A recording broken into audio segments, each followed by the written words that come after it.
عالمی ادارہ صحت یعنی کہ WHO نے کہا کہ کورونا وائرس کی قسم ڈیلٹا سراہ الحرکات اور اب تک کی ایسی قسم ہے جو کہ کمزور افراد کو تلاش کر کے ہلاک کرنے کی صلاحیت رکھتی ہے۔ گزشتہ روز کی جانے والی نیوز کانفرنس کے دوران عالمی ادارہ کے ہیلتھ ایمرجنسیز کے active director doctor Mike Ryan نے کہا کہ ڈیلٹا مزید جان لیوا ہو سکتی ہے کیونکہ انسانوں کے درمیان اس کی منتقلی بہت زیادہ مؤثر طریقے سے ہوتی ہے۔ انہوں نے کہا کہ ڈیلٹا قسم بتدریج ایسے کمزور افراد تلاش کرے گی جو بہت زیادہ بیمار ہو جائیں گے، ہاسپٹل میں داخل ہوں گے اور ان کی ہلاکت کا خطرہ ہو سکتا ہے۔ انہوں نے کہا کہ کورونا کی یہ مخصوص قسم سراہ الحرکات اور حالات سے متبادل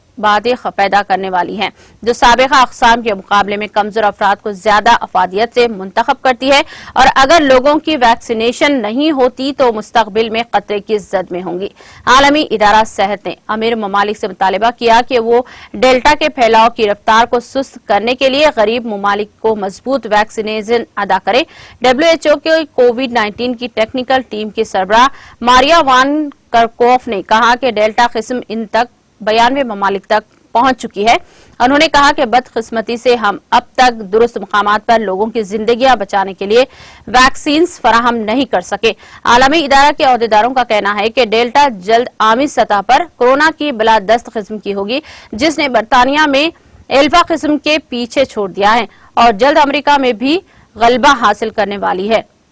عالمی ادارہ صحت نے کچھ عرصے قبل باعث تشویش قسم قرار دیا تھا، یعنی کہ یہ زیادہ تیزی سے پھیل سکتی ہے، زیادہ جان لیوا اور ویکسینز کے خلاف زیادہ مزاحم کرتی ہے۔